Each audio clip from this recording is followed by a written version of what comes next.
Hello, I giving baboy na may rakpam. Nahanam pamas di sorgi wapaw ta na bagida maglak piba ang sige damag katagachari. Agi prathna di nahak na takdir ba wapaw ang sige mapal na isor buhay na nung siba amasung mahaki mi aduga mahaki singlup buhay na nung siba sini. Diba ehak na nahaki na pamda nolok choning ba dudi nahak na takdir ba wapaw asina. Nahak na nahaki singlup ta pipam thok pa nahaki commitment amasung nahaki singlup ki luching ba singi makapon pam thok pa adugi mahuti silhan bigano. Adu ba wapaw sige mapal na. Nakagising lupa hinanong siba, nakagising lupa luching musing buhay hinanong siba, at quite maruoy na, isuri matik mga na magtihing ba punsi na chakot pa ado, eki prathana ni. Ibang umaki wapaw, taminas.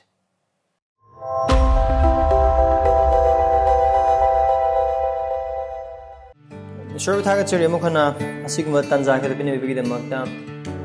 asig mo misiti tazabasin, amasung awa na kang pumatang na, masig wapaw sa kwit. Tamina na ba ay natarang tao sa ni Christians and suffering. प्रार्थना दोस्त नुंगसेबी ईश्वर अखोई पा नागी थोदागी फंबाई मांग अदुदा लाक्चरी नाकी वहाई की मांग नखोई लाक्चरी अखोई तनिक तनिक प थमो इबु नाकी ना मांग न पुसनजदुना अखोई गी तोंगान तोंगान वखल सिबु नाकी ना मांग न नोलुपचदुना नाकी वहाईदा अमसुंग नाकी शासन की मखा लखोई लाक्चरी प्रभु ईश्वर अखोई तंबियु नाकी वहाई मपाना अखोई थमो की थोंग हांगदोकपियु प्रभु ईश्वर ngasi mi dana ki wahai asigi mapana nahak pu thajakraba nacha sing aikhoida nahak ening mu tambi aikhoina khangdaba sing du khanghan bi aikhoina udriba sing du han bi aikhoina oiba ngamdriba sing du oiba ngam phawba thawai sing ban nahak na mateng pangbi nafam napun makka chinjari aikhoiba mateng pangbi yesu kristi em ngini jermani amen मैं महक लोइना ना Romeo की पंदुप निपान pada taraga nipan dagina kun ga manga awuda hangdokpi Romeo pandup nipan pada taraga nipan dagina kun manga phawba Romeo aiba larik asida Paul na Rome da leiba thajaba singyu da iba chithi amani mainly Christian sing da iba chithi ne asigi chithi si adu haiba Romeo aiba larik asigi mapum oiba theme haiba tare mapum oiba warol Paul na Rome da leiba thajaba singyu da khangani mapum oiba warol ate amata nate Dharma chenba mi sing adu thajabagi mapalna hingani. The righteous shall live by faith. Dharma chenba du karma dharma chenba nangai gi miyoi oiba dharma chenba nate adu ishwar gi oiba dharma chenba. Adu bhar ishwar gi oiba dharma chenba asi ekhoi miyoi bagi oiba afaba thabak na amata tawba ngamde ekhoi gi haiba in mana waile tha ngak man haiba ishwar gi dharma chenba si amata phangba ngamde. Aduna ishwarna mahaki machanupa thabirektuna ishwargi oiba dharma chenba adu Kristabu thajabagi mapalna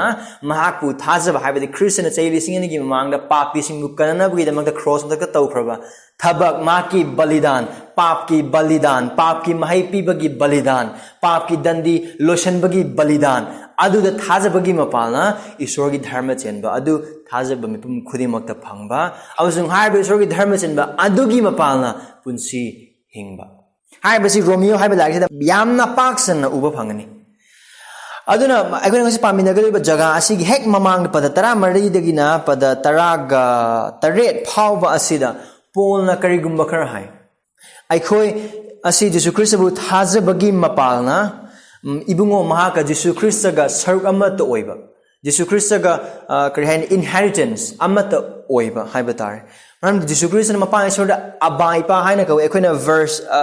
15 yang po oiba taragadi thawai adugi mapang ekhona abai pa hai na kaw je aduga chap manana Jesu Christ na mapang isorda ipa hai na kaw aduna Jesu Christ bu thajakraba mi sing adu kanbibe phanglaba sing isorgi dharma chen badu phangje isorgi dharma chen phanglaba sing aduna Jesu Christ na mapang isorda ipa hai na kaw adugumna Jesu Christ bu thajaraba pum khudi mun abai pa hai na kaw so hai basim hang mayek sing hai Nungaiba pauni pap chelamba ishorgi yeknaba oiramba ishorgi mayokta leiramba aikhoibu Christ Jesu na tawiba thabak adugi mapalna Christ Jesu da thajabagi mapalna ngakalamba yeknaba aikhoibu dharma chenba marup amoina onthokpibas nungaiba pauni khogidama adubu Paul adudu loisande aikhoi yumle chara oire Christ ga lonena nangai thabak na amatanate Kristagi mapalna yumlep chara amoire aduga harba yumlep chara adu Jesu Kristagi mapalna Ishwar yumlep chara orbanina harauba nungaiba ingthaba adu ekhoi loinamak leire Ishwar ekhoi markta leinamba lan adu loisele Ishwarga amasung miebagi markta Krist mahangna ingthaba ekhoi peace ekhoi ingthaba du mahangna oire aduna Sangdai nabi rekho Kristagi mapalna Krista da ekhoi leire Kristaga ekhoi yumlep chara oire aduga Kristaga yumlep chara oire banina Jesu Krista adu papi nang aigi damakta sire phumme du ma dum leite humni suba rumite hingale aduga chap manana ekhoi su ibungo maha kalonina hingat minagani aduda ekhoi yumlep chara punna Kristago oiminare adu khaktang natana mahang hanjagre Kristago yumlep chara oimine karida awana da ekhoi Jesu Krista adu taibang panba sida mahang mi oina poklaga siraga dum sarga ka ki bete mahag la ame adu siba du isam samna gari ma thomaga natraga ising tharaga sigi ba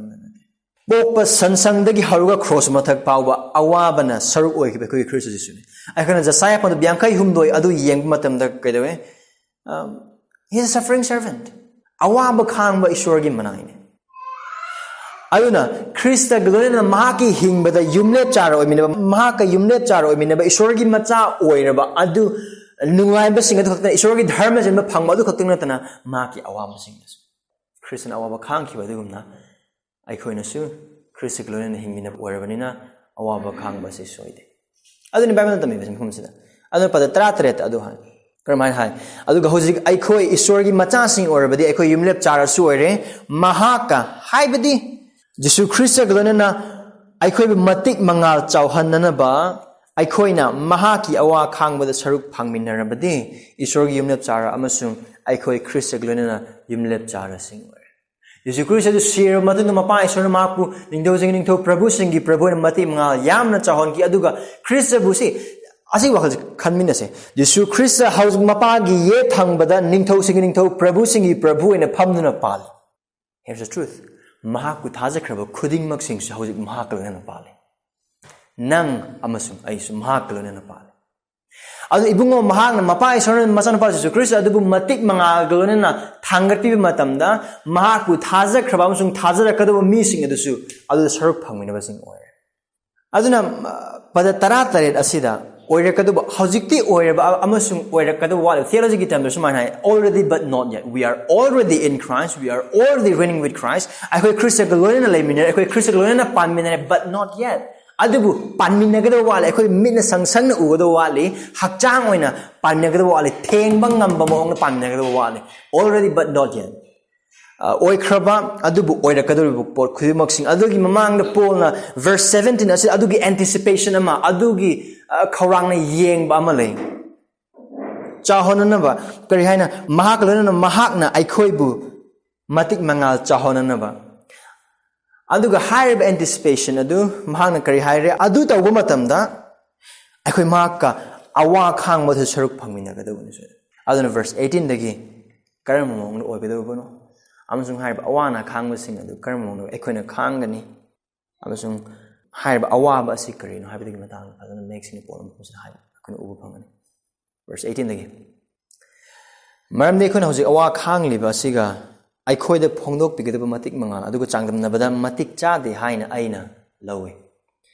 maram de kuchem singna Ishwargi macha sing phongdokadaba adu khawrang ngaiduna lei maram de kuchem sing asi kana dabagi makha pol hale masi pamjabagi matungina nataduna asa amaga loinena makhoi bu kana dabadagi makha pol haliba mahaki mapanane adu kuchem sing adu mangadaba apha apundagi maning tamhanbiraga Ishwargi macha singi matik mangangi ning tamba adu pubirakani maram de kuchem sing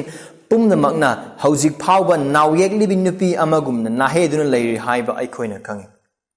masita natana thawagi ahanba mahai phanglab aikhoi magnasu aikhoi yokchaba macha oijanaba haibadi aikhoi gi hakchang bu handokpiba adu aikhoina khawrang ngaijeringaida aikhoi gi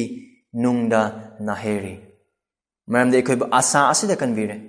adubu uba ngamba asa du asa nate maram de mi amana ukhraba por adugi demak mahakna asa tawduna leigadra adubu aikhoina udaba adugi demak asa tawrabadi aikhoi madugi demak khang haibaga loinana ngaiduna lei aduna hai rome pandu nipan pada taran nipan dagina kun manga phawba asida polna ꯑꯩꯈꯣꯏꯕꯨ ꯈꯪꯍꯟꯅꯤꯡꯕ ꯑꯗꯨꯒ ꯑꯩꯈꯣꯏꯅ ꯉꯁꯤꯒꯤ ꯅꯨꯃꯤꯠꯁꯤꯗ ꯈꯪꯕ ꯌꯥꯕ ꯃꯄꯨꯡ ꯑꯣꯏꯕ main idea ꯑꯗꯨ ꯀꯩꯅꯣ ꯍꯥꯏꯅ ꯍꯥꯏꯕ ꯑꯣꯏꯕ ꯇꯥꯔꯒꯗꯤ ꯊꯥꯖꯕꯁꯤꯡꯅ ꯍꯧꯖꯤꯛꯀꯤ ꯂꯣꯏꯕ ꯅꯥꯏꯕ ꯑꯋꯥꯕꯁꯤꯡ ꯑꯁꯤ ꯈꯥꯡꯒꯗꯕꯅꯤ ꯃꯔꯝꯗꯤ ꯑꯩꯈꯣꯏꯒꯤꯗꯃꯛꯇ ꯁꯣꯏꯗꯅ ꯐꯪꯂꯒꯗꯕ ꯃꯇꯤꯛ ꯃꯉꯥꯜꯒꯤ ꯑꯁꯥ ꯂꯩ ꯑꯃꯨꯛ ꯍꯟꯅ verse 18 dagina verse 25 phawba sida akhona khangba yaba one big idea one main thing adudi thajaba singna hojikki loiba naiba awaba sing asi khangadabani maramdi aikhogi damakta soidana phanglagadaba matik mangalgi asale Christians should endure present temporal sufferings because we have a sure hope of eternal future glory. Christians should endure present temporal sufferings because we have a sure hope of eternal future glory. Other verse 18 asida aikoi yengminasi mafam asida aikoi mafam ahum thokna yengminagani verse 18 ama aduga verse 19 dagina 22 phaw ama aduga verse 23 dagina 25 phaw ama ahan bataka verse 18 asida maramdi aikoina hojik awa khangliba asiga ꯑꯩꯈꯣꯏꯗ ꯐꯣꯡꯗꯣꯛꯄꯤꯒꯗꯕ ꯃꯇꯤꯛ ꯃꯉꯥꯜ ꯑꯗꯨꯒ ꯆꯥꯡꯗꯝꯅꯕꯗ ꯃꯇꯤꯛ ꯆꯥꯗꯦ ꯍꯥꯏꯅ ꯑꯩꯅ ꯈꯜꯂꯤ ꯑꯗꯨꯅ ꯍꯥꯏꯔꯤꯕ verse 18 ꯑꯁꯤꯗ ꯑꯩꯈꯣꯏꯅ ꯌꯦꯡꯃꯤꯟꯅꯒꯗꯧꯕꯗꯤ ꯑꯋꯥꯕ ꯈꯥꯡꯉꯨ ꯃꯔꯝꯗꯤ ꯑꯩꯈꯣꯏꯕꯨ ꯐꯣꯡꯗꯣꯛꯄꯤꯒꯗꯧꯕ ꯃꯇꯤꯛ ꯃꯉꯥꯜ ꯑꯗꯨ ꯑꯉꯛꯄꯅꯤ endure suffering because the revelation of our future glory is more glorious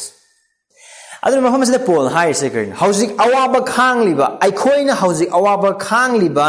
asiga aikoida phomok pidoba mati menga Paul mafam asida thajaba singi awaba sing matam adu da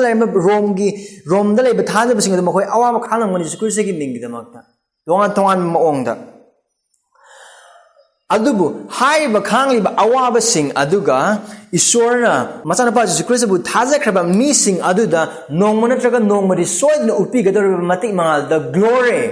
adugi matik mangal aduga hojiki awaba se hek panama tamde pona se kaisu nate wakalama khalmina se mayam akhoi irakta karigumba nangsigi mile 15 se chelo mile 15 se nang leptna chen boibda mile 15 se hek chen ba loibaga nangi damaka tha lupa lising yang chaba thabak amane aduga mathol mari wangba modern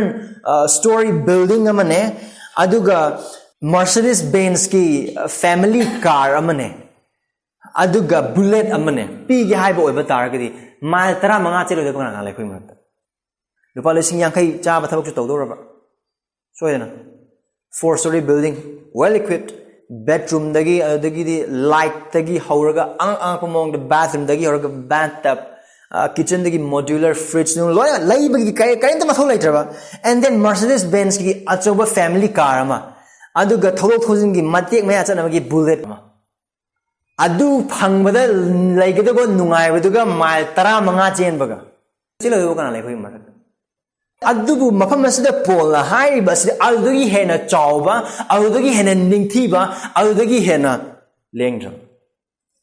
mal tara mal chen matamda sigibe ai shortat laga phangdaba yai adu mafam asida Paul na haiba asida awaba khangba matamda Christ gi damakta hingba matamda marakta siboy basu soidana phangagadawa adugumba matik ma taibang panda mal tara manga chen kana phangadawa thaba gari paisa aduga ikai khumnaba khudingmak sing adudi mangba naiba loiba naiba ngakane sana khawjaw pe bu huraman ho khibe ai ugi phaja ba almira mem thamo oidar sumja gadum lotion kini Mercedes Benz laiba oidar servicing amuk tawda loire thaudabi tairaga thamen khalaji kolhing num ka khalakani thaure thaw hani si mangba yaba loiba naiba khudingmak adugi damakta mile 15 chen nabagi damakta khoi loinak thawrang taw oiba taragadi ꯑꯩꯈꯣꯏꯅ ꯁꯤꯈꯤꯕ ꯑꯣꯏꯕ ꯇꯥꯔꯒꯁꯨ ꯃꯥꯡꯕ ꯅꯥꯏꯗꯕ ꯂꯣꯏꯕ ꯅꯥꯏꯗꯕ ꯑꯗꯨꯒ ꯍꯥꯏꯔꯤꯕ ꯃꯇꯤꯛ ꯃꯉꯥꯜꯁꯤ ꯀꯔꯝꯕ ꯃꯇꯤꯛ ꯃꯉꯥꯜ ꯖꯤꯁꯨ ꯈ꯭ꯔꯤꯁꯇꯒ ꯂꯣꯏꯅꯅ ꯄꯥꯟꯃꯤꯟꯅꯕꯒꯤ ꯃꯇꯤꯛ ꯃꯉꯥꯜ ꯖꯤꯁꯨ ꯈ꯭ꯔꯤꯁꯇꯒ ꯂꯣꯏꯅꯅ ꯂꯩꯃꯤꯟꯅꯕꯒꯤ ꯃꯇꯤꯛ ꯃꯉꯥꯜ ꯏꯕꯨꯡꯉꯣ ꯃꯍꯥꯛꯀ ꯂꯣꯏꯅꯅ ꯃꯍꯥꯛꯀꯤ ꯃꯆꯥꯁꯤꯡꯅꯦ ꯍꯥꯏꯅ ꯇꯥꯏꯕꯪꯄꯥꯟꯗ ꯂꯩꯈ꯭ꯔꯕ ꯃꯤꯁꯤꯡꯒꯤ ꯃꯃꯥꯡꯗ ꯎꯠꯊꯣꯛꯄꯒꯤ ꯃꯇꯤꯛ ꯃꯉꯥꯜ ꯍꯤꯡꯕꯒꯤ ꯂꯨꯞ ꯎꯞꯄꯤꯕꯒꯤ ꯃꯇꯤꯛ ꯃꯉꯥꯜ ꯑꯗꯨꯒ ꯄꯤ ꯇꯥꯕ ꯃꯇꯝꯗ ꯇꯩꯊꯣꯛꯄꯤꯕꯒꯤ ꯃꯇꯤꯛ ꯃꯉꯥꯜ ꯑꯗꯨꯒ ꯑꯩꯒꯤꯗꯃꯛꯇ ꯁꯤꯕꯤꯈꯤꯕ ꯈ꯭ꯔꯤꯁꯇꯒꯤ ꯃꯁꯥꯏꯒꯣꯟꯗ ꯃꯍꯥꯛꯄꯨ ꯑꯍꯤꯡ ꯅꯨꯡꯊꯤꯜ ꯈꯥꯛꯇꯅ ꯄꯥꯞ ꯑꯃꯠꯇ ꯌꯥꯎꯗꯅ ꯈꯨꯔꯨꯝꯖꯕꯒꯤ ꯃꯇꯤꯛ ꯃꯉꯥꯜ just examine that ꯀꯔꯤꯁꯨ ꯅꯠꯇꯦ ꯑꯁꯤꯒꯤ ꯑꯋꯥꯡ ꯀꯔꯤꯅꯣ ꯑꯗꯨꯝ ꯈꯪꯂꯤꯕ ꯑꯋꯥꯡ ꯄꯩꯁꯥ ꯂꯩꯇꯕꯒꯤꯔ ꯊꯕꯛ ꯐꯪꯗꯕꯒꯤꯔ Asi akhoi hingliba taibang pangagi punsi ase inausing hingleba chai humdra marphu isona borpine birakana chama adu haiba chahi khara asida hangada mi ikai khumna mang khini thabak retirement gi matam lakini pension plan to bo bidar pension gi plan gi phangada paisa du annang aina phangra bi amata leite si bisu ya aina saba yum camp kini lagini khami jwar amu khapda sum loikibi ase thajaba mi singi marakta su taibang pan bagi mi sing asina ngai hak ngai ki ba harau ba ngai hak ngai ki nungai ba ngai ki ba lanthum paisa ikai khumna ba ijat sanman gari chana bachinjak ai gi nupi ai gi yum ai gi yar khuding mak singa du khallaga lei matam adu da hai ba mi na lon mak tahan bagi mam christian singi marakta su lakadaba matik mangal phanggadaba matik mangal jisu Christ bu thajar bagi marna phangjar ba isor gi dharma chenba amasung adugi pa phangjar gadaba ingtaba nungai ba khuding mak sing adu mami sam laga ngaiha ki pot sing adu da wakhal wasalaga ngaiha ba pot sing adu tanaraga phanghawai chak chan to thajar myam adu na hak na oi bi jil naso na ki punjira khwali maru oi ba je karino phanggadaba matik mangal dura lakadaba matik mangal adura antragana hojik thabak phangawba hojik chawda ko walhodaba hojik paisa pai hoba hojik mising ijasana phanghoba hojik aina pamba gari tong hoba hojik aina pamba yum le hoba hojik aina pamba nupi phanghoba ai hojik aina pamba nupa phanghoba matamadu leiba thajaba sing ase Paul masamaksu mana tawdaba thabak maten mahmasada haibje mahak awaba khangliba pakhon chatpa amane aduga matamduda lairiba thajaba sing adu awaba khangliba thajaba sing ni nirogi matam adu karamba mong awaba khang haina haiba oiba daragadi Christian sing asi pharaga romgi lambi sing aduda lairiba light sing lamp sing adu muthatlaga Christian sing oina mai tharaga lambi dugi light oina season matam aduga haiba matam se thajaba sing adu colosseum do hoizelaga o angaubana nongsana kaina pija thoga adum loslib matam adudane Paul hai hojik khangib awama singdu aduduga adugi matungda phangadoba isorna utpigidaba matik mangalgi harauba nungaibdu yengba matamdadi kaisna de adudo kaisna de changdamna phawa matik chade asidane hojik kan gi matam gi oiba Jesu Christ thajabadi paisa paigani Jesu Christ thajabadi nungaibane big thani Jesu Christ thajabadi parikha pasone hai adugi aphaba wapau ni haina sandoli ba aran ba wapau sing adu asigi rome pandu nipangi pada tara nipan se therefore here adu the lokhat pakari amate mafam asida hai je kaino nakhoina khangli ba awa ana asiga phongdok pege ba matik manga aduga changdam na ba matik sukcha cha de Christian or the awa khang lo habate Christian or the awa khangani Spurgeon hai ba makhagle Spurgeon wapau sandok pa adugumba insurance ne nupa num hang hai nahaki nahang anungsiba nahaki ningthobu tingkhang luhup upkiba taibang pan ba sidage haiba taibang pan asimang nangonda sanagi luhup upirakre na nahakram khan sil now sing asimadi yamna clear se Christian order badi awa ana soidna khangani ma ki mingidamakta aduga Christian amon hingakpa matamda isorne yaba thabak sing isorne yaba adu taibang pan nandi yaba thabak sing tawbu matam taibang pan gi awa na mayam lakpe adagi isorna tawnu haba thabak adu tawdabagi marana taibang pan badagi adu tawdabi yaro haina habi pressure lakpadam tawdabagi marana thabak tatpasu oibe ya adagi adum kayna kay hingminarpa matamda thajaba single lay loinarpa matamda missing the evangelism torpon da apaba wapau sandarpa matamda laikai pulab hublag yum thudek pe ya thugai gi be lotion gi be ya phu be ya chai be khuding mak sing thoning ba sing tok pe adu bi chila sam koina phu ge na phurabda kayam sana makoi phu bangamani hatoi hana khalase adugi na moi kai tongam ni thabak lo thoi hana khalase adugi na moi kai tongam ni thabak tatpagi maram hoi imurung financial crisis kar dum thengna ba adu bisil now sing adugi awaba sing aduga Jesu Christ bu thajakraba Christian sing ai khoi ibungo mahakna soidna phondok pi hai phondok pi da hai na hai bi pol maham masida hai bi phondok pa ya ba matik mangal hai na hai ba nate oi be ai hai na hai ba nate soidna phondok la matik mangal adu yang matam ne Christian adu ne chil now sing awaba khang Christ gi maram gi damang hiram khuding makta awaba khang maramdi hauji khoina khangliba nang amasung aina khangliba awa ana asiga ꯑꯩꯈꯣꯏꯒꯤ ꯗꯃꯛꯇ ꯏꯕꯨꯡꯉꯣ ꯃꯍꯥꯛꯅ ꯑꯩꯈꯣꯏꯗ ꯐꯣꯡꯗꯣꯛꯄꯒꯤꯗꯕ ꯃꯇꯤꯛ ꯃꯉꯥꯜ ꯑꯗꯨꯒ ꯆꯥꯡꯗꯝꯅꯕ ꯃꯇꯝꯗ ꯁꯨꯛꯌꯥ ꯌꯥꯗꯦ ꯆꯥꯡꯗꯝꯅꯅꯕꯒꯤ ꯇꯥꯟꯖꯥ ꯐꯥꯎꯕ ꯑꯃꯠꯇ ꯂꯩꯇꯦ ꯑꯩꯈꯣꯏꯒꯤ ꯏꯔꯛꯇ ꯑꯩ ꯌꯥꯝꯅ ꯑꯋꯥꯕ ꯈꯥꯡꯂꯦ ꯍꯥꯏꯅ ꯈꯟꯕ ꯃꯤꯁꯤꯡ ꯂꯩꯔꯕ꯭ꯔꯥ ꯈ꯭ꯔꯣꯁ ꯑꯃꯨꯛꯇꯪ ꯌꯦꯡꯁꯤ ꯉꯥꯏꯍꯥꯛꯇꯪ ꯈ꯭ꯔꯣꯁ ꯉꯥꯏꯍꯥꯛꯇꯪ ꯌꯦꯡꯁꯤ ꯅꯪ ꯑꯩꯅ ꯈꯥꯡꯂꯤꯕ ꯑꯋꯥꯕꯁꯤꯡꯁꯤ ꯃꯐꯝ ꯑꯁꯤꯗ ꯑꯋꯥꯕ ꯈꯥꯡꯕ ꯍꯥꯏꯕꯁꯤ ꯑꯩꯈꯣꯏꯅ ꯄꯥꯞ ꯇꯧꯔꯨꯕꯒꯤ ꯃꯔꯝꯅ ꯅꯠꯇ꯭ꯔꯒꯅ ꯑꯩꯈꯣꯏꯅ ꯐꯠꯇꯕ ꯊꯕꯛ ꯇꯧꯔꯨꯕꯒꯤ ꯃꯔꯝꯅ ꯈꯥꯡꯕ ꯑꯋꯥꯕ ꯅꯠꯇꯦ ꯑꯗꯨꯕꯨ ꯖꯤꯁꯨ ꯈ꯭ꯔꯤꯁꯇꯒꯤ ꯃꯤꯡꯒꯤꯗꯃꯛꯇ ꯈ꯭ꯔꯤꯁꯇꯟ ꯑꯃ ꯑꯣꯏꯅ ꯍꯤꯡꯂꯛꯄ ꯃꯇꯝꯗ ꯈꯨꯗꯤꯡꯃꯛꯁꯤꯡꯗꯨ ꯈꯥꯡꯕ ꯑꯋꯥꯕ ꯄꯩꯁꯥꯒꯤ ꯑꯣꯏꯕ ꯌꯥꯏ ꯑꯃ ꯍꯦꯛꯇ ꯑꯣꯏꯕ ꯌꯥꯏ ꯐꯨꯕꯒꯤ ꯄꯔꯁꯤꯀ꯭ꯌꯨꯁꯟꯒꯤ ꯆꯩꯕꯒꯤ ꯑꯣꯏꯅꯤꯡꯕ ꯑꯣꯏꯕ ꯌꯥꯏ ꯈꯨꯗꯤꯡꯃꯛꯁꯤꯡ ꯑꯗꯨꯕꯨ ꯍꯥꯏꯔꯤꯕ ꯈꯥꯡꯂꯤꯕ ꯑꯋꯥꯕꯁꯤꯡꯗꯨ ꯈ꯭ꯔꯤꯁꯇꯒꯤ ꯃꯔꯝꯒꯤꯗꯃꯛꯇ ꯑꯣꯏꯕ ꯑꯋꯥꯕꯁꯤꯡ ꯈ꯭ꯔꯤꯁꯇꯟ ꯑꯃ ꯑꯣꯏꯅ ꯍꯤꯡꯕ ꯃꯇꯝꯗ ꯊꯦꯡꯅꯔꯤꯕ ꯑꯋꯥꯕꯁꯤꯡ ꯈꯨꯗꯤꯡꯃꯛꯁꯤꯡ ꯑꯗꯨꯗꯨꯅꯤ ꯑꯗꯨꯕꯨ ꯇꯥꯏꯕꯪ ꯄꯥꯟꯕ ꯑꯁꯤꯗ ꯂꯩꯈ꯭ꯔꯕ ꯃꯤꯄꯨꯝ ꯈꯨꯗꯤꯡꯃꯛꯅ ꯑꯩꯗꯤ ꯑꯋꯥꯕꯒꯤ ꯄꯟꯈꯩ ꯂꯣꯝꯂꯦ ꯑꯩꯃꯨꯛ ꯑꯋꯥꯕ ꯈꯥꯡꯕ ꯃꯤ ꯂꯩꯇ꯭ꯔꯦ ꯑꯩꯃꯨꯛ ꯑꯋꯥꯕ ꯅꯪꯕ ꯃꯤ ꯂꯩꯇ꯭ꯔꯦ ꯍꯥꯏꯅ ꯍꯥꯏꯕ ꯌꯥꯕ ꯀꯅꯥꯃꯠꯇ ꯂꯩꯇꯦ ꯃꯔꯝꯗꯤ ꯑꯗꯨꯗꯒꯤ ꯍꯦꯟꯅ ꯈꯥꯡꯈꯤꯕ ꯅꯨꯄꯥ ꯑꯃ ꯂꯩ ꯌꯤꯁꯨ ꯈ꯭ꯔꯤꯁꯇ ꯑꯁꯤ ꯍꯥꯏꯅ ꯃꯌꯥꯝꯅ ꯊꯦꯡꯅꯔꯤꯕ ꯑꯋꯥꯕ ꯑꯩꯈꯣꯏꯅ ꯊꯦꯡꯅꯔꯤꯕ ꯑꯋꯥꯕ ꯑꯩ ꯑꯗꯨꯒ ꯃꯐꯝ ꯑꯁꯤꯗ ꯐꯝꯃꯤꯔꯤꯕ ꯏꯆꯤꯜ ꯏꯅꯥꯎꯁꯤꯡꯅ ꯊꯦꯡꯅꯔꯤꯕ ꯑꯋꯥꯕ ꯈꯨꯗꯤꯡꯃꯛꯁꯤꯡ ꯑꯗꯨ ꯀꯔꯤꯁꯨ nate it's not real ꯍꯥꯏꯕ ꯅꯠꯇꯦ ꯑꯋꯥꯕ ꯈꯨꯗꯤꯡꯃꯛ ꯑꯁꯦꯡꯕ ꯉꯥꯛꯇꯅꯤ ꯑꯋꯥꯕ ꯂꯥꯛꯄ ꯃꯇꯝꯗ ꯑꯩꯈꯣꯏ praise Lord hallelujah ꯍꯥꯏꯔꯒ ꯑꯩꯈꯣꯏ welcome ꯇꯧꯗꯦ of course ꯑꯩꯈꯣꯏ ꯄꯨꯛꯅꯤꯡ ꯋꯥꯏ ꯋꯥꯈꯜ ꯈꯜꯂꯦ ꯄ꯭ꯔꯥꯔꯊꯅꯥ ꯇꯧꯋꯦ ꯑꯗꯨꯕꯨ ꯏꯆꯤꯜ ꯏꯅꯥꯎꯁꯤꯡ ꯃꯐꯝ ꯑꯁꯤꯗ ꯄꯣꯜꯅ ꯍꯥꯏꯕꯁꯤ ꯀꯩꯅꯣ ꯍꯥꯏꯕ ꯇꯥꯔꯒꯗꯤ ꯑꯗꯨꯒꯤ ꯑꯋꯥꯕꯗꯣ ꯑꯗꯨꯗ ꯀꯨꯟꯁꯤꯜꯂꯒ ꯂꯩꯗꯅꯕꯒꯤ ꯊꯕꯛꯅꯤ ꯍꯥꯏꯔꯤꯕ ꯑꯋꯥꯕ ꯑꯗꯨꯗ ꯇꯥꯁꯜꯂꯒ ꯀꯥꯆꯤꯟ ꯑꯃꯗ ꯂꯩꯅꯕꯒꯤ ꯅꯠꯇꯦ no ꯑꯗꯨꯒꯤ ꯑꯋꯥꯕꯗꯣ ꯐꯪꯒꯗꯕ ꯃꯇꯤꯛ ꯃꯉꯥ ꯑꯗꯨꯒ ꯆꯥꯡꯗꯝꯅꯧ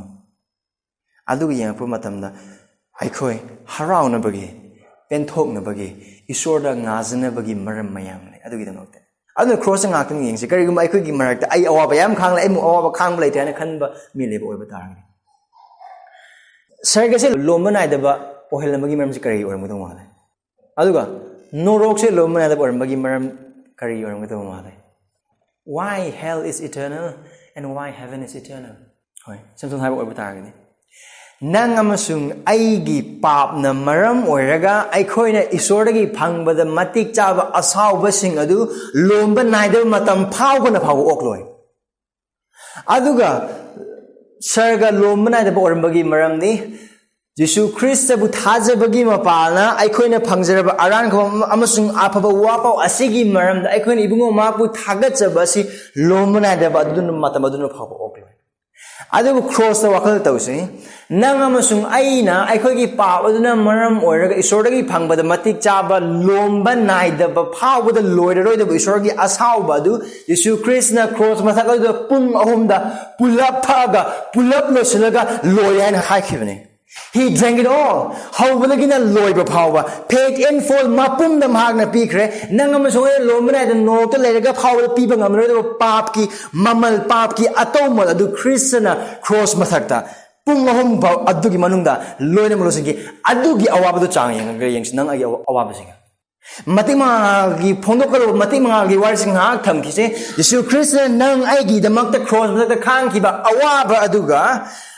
ꯅꯪ ꯑꯩꯅ ꯍꯧꯖꯤꯛ ꯃꯍꯥꯛꯀꯤ ꯃꯤꯡꯒꯤꯗꯃꯛꯇ ꯑꯗꯨꯒ ꯇꯥꯏꯕꯪꯄꯥꯟ ꯑꯁꯤꯗ ꯍꯤꯡꯕ ꯃꯇꯝꯗ ꯐꯪꯂꯤꯕ ꯑꯋꯥꯕ ꯑꯁꯤꯒ ꯂꯣꯏꯅꯃꯛ ꯈꯣꯝꯖꯤꯜꯂꯒ ꯆꯥꯡ ꯌꯦꯡꯁꯦ ꯌꯧꯕ ꯁꯨꯡꯉꯝ ꯉꯝꯂꯣꯏ ꯏꯆꯤꯜ-ꯏꯅꯥꯎꯁꯤꯡ ꯑꯗꯨꯕꯨ ꯈ꯭ꯔꯤꯁꯇꯅ ꯍꯥꯏꯔꯤꯕ ꯑꯋꯥꯕꯁꯤꯡ ꯑꯗꯨꯒꯤ ꯃꯔꯛꯇ ꯃꯍꯥꯛꯅ ꯃꯍꯥꯛꯀꯤ ꯌꯦꯛꯅꯕꯁꯤꯡꯒꯤꯗꯃꯛꯇ ꯄ꯭ꯔꯥꯔꯊꯅꯥ ꯇꯧꯕꯤꯔꯝꯃꯤ ꯀꯣꯛꯄꯤꯅꯕꯒꯤꯗꯃꯛꯇ ꯑꯃꯁꯨꯡ ꯅꯪ ꯑꯃꯁꯨꯡ ꯑꯩꯗꯤ ꯀꯔꯝ ꯍꯥꯏꯅ ꯇꯧꯏ ꯑꯋꯥꯅ ꯂꯥꯛꯄ ꯃꯇꯝꯗ ꯑꯩꯉꯣꯟꯗ ꯅꯨꯡꯉꯥꯏꯇꯕ ꯑꯣꯏꯕ ꯇꯥꯔꯒꯗꯤ ꯑꯩꯒꯤ ꯑꯀꯣꯏꯕꯗ ꯂꯩꯕ ꯃꯤꯁꯤꯡ ꯑꯁꯤꯗ ꯑꯃ ꯊꯦꯡꯅꯅꯕꯒꯤ ꯋꯥꯈꯜꯒꯤ ꯑꯗꯨꯝ ꯂꯩ ꯅꯠꯇꯦ ꯈ꯭ꯔꯤꯁꯇꯅ ꯈꯥꯡꯈꯤꯕ ꯑꯋꯥꯕꯗꯨꯒ ꯑꯩ ꯅꯪ ꯑꯃꯁꯨꯡ ꯑꯩꯅ ꯈꯥꯡꯉꯤꯕ ꯑꯋꯥꯕꯁꯤꯒꯤ ꯆꯥꯡꯗꯝꯅꯕ ꯑꯣꯏꯕ ꯇꯥꯔꯒꯗꯤ ꯑꯩꯈꯣꯏ ꯈꯣꯡꯌꯥꯒꯤ ꯏꯐꯨꯜ ꯐꯥꯎꯕ ꯌꯧꯗ꯭ꯔꯦ ꯑꯩꯈꯣꯏ ꯑꯋꯥꯕ ꯑꯁꯦꯡꯕꯅꯤ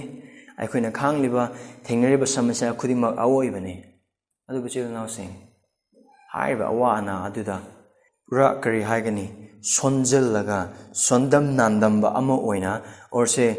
ꯊꯦꯡꯕ ꯌꯥꯗꯕ ꯀꯪꯐꯥꯜ ꯏꯀꯥꯏ ꯊꯕꯤꯒꯨꯝꯅ ꯑꯩꯈꯣꯏ ꯑꯣꯏꯒꯗꯧꯕ ꯅꯠꯇꯦ ꯑꯗꯨꯒꯤ ꯃꯍꯨꯠꯇ ꯐꯣꯡꯗꯣꯛꯄꯤꯒꯗꯧꯕ ꯃꯇꯤꯛ ꯃꯉꯥꯜꯗ ꯌꯦꯡꯒꯗꯧꯕꯅꯤ ꯀꯔꯤꯒꯤꯗꯃꯛꯇꯅꯣ ꯃꯔꯝꯗꯤ ꯈ꯭ꯔꯤꯁꯇꯤꯌꯟ ꯑꯩꯈꯣꯏ ꯑꯁꯤ ꯉꯁꯤꯒꯤꯗꯃꯛꯇ ꯍꯌꯦꯡꯒꯤꯗꯃꯛꯇ ꯅꯠꯇ꯭ꯔꯒꯅ ꯇꯥꯏꯕꯪ ꯄꯥꯟꯕ ꯑꯁꯤꯒꯤꯗꯃꯛꯇ ꯍꯤꯡꯕ ꯃꯤ ꯅꯠꯇꯦ ꯇꯥꯏꯕꯪ ꯄꯥꯟꯕꯒꯤ ꯃꯤꯁꯤꯡꯅ ꯉꯁꯤꯒꯤ ꯆꯥꯛ ꯉꯁꯤꯒꯤ ꯌꯨꯝ ꯉꯁꯤꯒꯤ ꯒꯥꯔꯤ ꯇꯥꯏꯕꯪ ꯄꯥꯟꯕ ꯂꯩꯔꯤꯉꯩꯗ ꯑꯁꯤꯁꯤ ꯇꯧꯍꯧꯕ ꯑꯗꯨ ꯇꯧꯍꯧꯕ ꯍꯥꯏꯅ ꯈꯜꯂꯤꯉꯩꯗ ꯈ꯭ꯔꯤꯁꯇꯤꯌꯟꯁꯤꯡꯅꯗꯤ ꯂꯥꯛꯀꯗꯧꯕ ꯇꯥꯏꯕꯪ ꯄꯥꯟꯕꯁꯤ ꯃꯔꯝꯗꯤ ꯑꯁꯤ ꯑꯩꯈꯣꯏꯒꯤ ꯌꯨꯝ ꯅꯠꯇꯦ ꯑꯩꯈꯣꯏ ꯀꯔꯝ ꯀꯥꯟꯗ ꯁꯤꯒꯅꯤ ꯈꯪꯗꯦ I want the lady, I give phone cam when I could like have a kang. I give bank account there with Pasa cam when you have none in a kang. I let them my machine say, I see Logan and the throw pangni pangway curry and mother kang de. It's out of talk on the up for me when you oil kang de Pasa cam when lay lay kang de labor ching food labor chain to cam when lagany lay kang de. Andubu is sore, Christus unmilk subahan, soy in a lakani, Matima Punzi, soy in the Pomokani, high city, Palang, let them Tomaka Zaman, soy the talk of the Maram Aduna, Asigi, Damakta, Pomoko, Mating Asiki, the Maka Toronto, Himan, I always say. Don't palm me nothing. Don't palm me nothing. All the Kangani, Kang. Nam they could Pomoko to Matima, I took him a thing. Say Tabagiluna. Verse 19, the Gina 22. Awaba Kang. Maram the Equib is sorgi machasing or in a Pondo Picadabin at the Naxilagli. Endure sufferings. Because the revelation of our sonship is drawing near. Mahamas ay ko yung say. Maram di kutsem sing asi kana da bagi makapol hale masi pam za bagi matungin na taduna asa amagaloy na makoy bu kana da bagi makapol hale ba mahaki mapalani adubu kutsem sing adu manga da ba apha apun dagi maning tamhan biraga isorgi macha singi matik mangalgi ning tamba adu da pubirakani. Maram ni kutsem sing pum na magna hojik phawba nawyek libin nupi amagumna naheduna lay have ko na kang sing now sing aikoina ibungo mahang taibang malem sembi matam aikoina my meher but amma ani yengba matam da ishona kariya it is good yamna phare yamna ningthisare adu bai khoi mioi bena ishona tawgun ha ba thabak du tawbagi maram khoi papta tarabagi maram ishona khoi mioi bagi pap ki maram na taibang pan ba amusung asida lengli pali ba amusung hauri ba mana upal wa pan khuding mak sing jamna hai orbita taibang pan ba apum ba ai khoi gi pap na maram oiraga sira phang ba taibang ban do kari de mak no yamna dum lai de khoi dum ubu dum phange man de khuchem sing asi kana de bagi makha polale they are under vanity karam hai na si asida sale ba lai si kang matam nai gani kari de mak no kang dum wakal dum tause naken thale bagi maram kari de mak aikoina pata tam da boy ba targadi haiba pambi asi adum sanglag lam ga do pambi ni mahai puthok na ba pambi sin mahai adum puthok na lam ga do oram ga do ni adu ningthi jabna pik than ba tabang pan oram ga do ni adu mi bagi pap maram araga ahan ba adam adugi pap na maram oraga laibak su aduga laimai su loinamak sira phangmagi maram na lai adubu makhoi karam haina awaba khang hebe se adum nupa wapa so nupa ma khang na hai yening thagi matam de yengo yening thagi matam da hairiba pambi sing asina nauhanna bugi damak kayam wan hona gi hana kan khraba u adudagi thought khraba mayon chongkale urna wi damak aduga leibak tesu leibak le satpa matam le ko leibak le salak matam da leibak tagi akan ma leibak adudagi yam no na thona tholok. That's how the creations are growing. Ibungo maha kutsem sing asisu kari kidamakta ibungo maha ki macha sing the sons of God kano haiba macha sing asikana no haiba oiba targeti Yesu Christ bu kan bi mapum sung prabhu na thaja khraba missing ai khoi ese ishwar ki macha sing ore Christ bu maha ki tumli ba ma bu thaja khraba sing macha ore adu haiba macha sing asisu mapung phaborom da pap amata yauduna dharma chen ba aduda aduga matik mangal gi hakchang da phongok bedo numi adule adugi da maktasu hairiba khutsem sing asina su kan ngai kari da makta haiba oiba targeti adugi matamadu mana khuithaba nairoi kangba nairoi adudagi di layman chansinbagi matam lairoi ishorgi macha sing aduna ningkha tambagi matik mangal gi punsi hingba aduda laiba khutsem sing asisu ningkha tamna makhoina su laibagi maong aduda khoi uba phangani aduga hairiba adugi damakta khutsem sing asina su khaurang magalona ngairibani karam haina nupi amana karam nupi nawyek libin nupi amana na hedun laibu ma asda wakal to mena ya base kare no pap ase kiningai ne pap ase aduki matik tukutningai ne pap ase khwadi khudong thiningai oi pot amane nang amasungai aikhoi gi pap na maram oiraga aikhoi ibungo ma ki mayok ta tawba pap aduna maram oiraga Hariba Mahamasna Pola Haiba Dugumna, Maka Poliba Sinkari Maka Poliba, Canada Bagi Maka Poliba, Kulimus, Ishori could same sing as in a palms, Bagel and Maka Pons again upon Banate, I'll quickly pop the Marm or Ishorna, Hariba singers to Canada Badugi Makapo, Lekari Asagalona, Mahaki missing Adubu, Ninkatamanba, Adu Mahaki missing Adu Matima, Hachang and Ninkataman Baduda, Makapo, Duna Lady, Bamagi could same sing as a Punna, liberation, Adugi Asada, Makapolan Kibin, Adu Makapolan Kiba, Adu, Hariba, Pambi sing Asina, Natragana, is already could same sing Adu, Ninkiza the buggy, Pat the buggy, sing the buggy, Jum the buggy, Adu, Pop the Maramorgani, Kanagi Pop, Nanagi Pop, Ekoi Pop. And the Hariba Sida soon. Hariba Sigi marked the Supol, even Matamda Asa, Ajoba Asa Amapi. Kaino adugi asado Isorgi macha singi mati malgi ning tamba alda pubirakani Isorgi macha oiba amasung akhoi na phanggadaba matik mangal khudimak sing ase hauji nang aina oiba phibam asidedi pap cinema mor akhoi na phangbada matik chaba pot amanate aduna akhoi bible paba matam dasu akhoi the Ishwara pina biba aran khubam gi wasak biba amasung aran khubam harawu no aiba khuding mak sing asida akhoi na kramane react tawuni haina haiba oiba targadi napal to phangbada matik chaba mi ama gumna natawa adu phangbada matik chaba ama gumna prabhu aigi pap sing aigi asonba sing aigi asoiba sing khuding mak sing asi leibo oiba targasu na ki nungsibda ya puna ki nacha oina kobi Nahaki nungsibda ya puna ki missing ohenbi Nahaki yumlet char ohenbi ai si phangboda matik chade aduna ichilna sing pada tarani banda mahangna apolna awaba khamba matik ma changam nakhiba aduga haiba matik ma adu kya gi ning thi jaga do bono haina haiba matamda adugi ning thi jaba adu pada tarama padagina pada kungani thoi phawba asida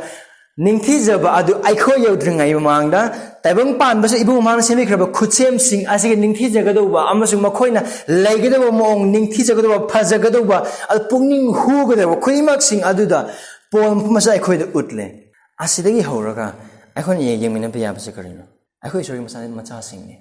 ado akhoi na tabang pan de hingba mata masida mi sing ne khoi ma ki macha sing ne haina phawba sing thana ki de matam sing yam lebe aduga akhoi na tabang pan hingba matam akhoi ma ki macha oiba targasu ji Ishorgi macha oiba targasu tabang pan basida pikhamna ne hingkiba punchego hingkibe thoning gari tho phangkidabe ai lening ba yum da khoi leiba phangkidabe ai toning ma thaba khoi taukidabe ai aduga phangning ba ija chama khoi ne phangkidabe ai chana macha ga len ki punchi oibe ai adu Ishorgi macha sing oiba maramna nongna traga nongade ai khoi bi soida utpigene matik mangali punchi dina adu harauba nungaiba amasung yaipaba khudingmak sing adu yanglak matam dani silna sing awaba khang maramdi aikhoina ibungo mahakna aikhoibu mahaki macha sing oi haina phonok pigadu bin me yamna naksla ngasi oibe yai hayeng oibe yai horen oibe yai chahi manga gi matung oibe chahi 10 gi matung oibe oining matam do oibe adubu nang aina khangado aikhoina nongma adum chalengi mati harbi mati manga adugi numit aduda aikhoin nongma dam nakslakli we are one day nearer to the day of glory we are nearer ada kun ga humdoi dagina ada kun ga manga awa khang maram de aikhoibu phongdok pigede mati manga gi asa asida kanbi bane endure sufferings because we were saved in the hope of future glory aduna padatrama padaina kunithoi phawba aduda haiba numit adugi da markarma numit future glory phonok pigedaba mati menga adugi da makta Ishorgi khutsem sing asina su nahe bagalona khanglaga ngaibagi mong adu polna mamasna maikna khoi utkre aduga kul humdoi dagina kunga manga phawba asida nahe ba kangbu amasu leire adu kanano Ishorgi masa sing Samsung haiba obitagde Christian sing kanano na haidrise Ishor khangdaba sing Tabang pan masing masing na chat ibang mising. Lai mutila ibang mising. Yesu Kristo bukan bima pumusung Prabhu na thazi ibang mising.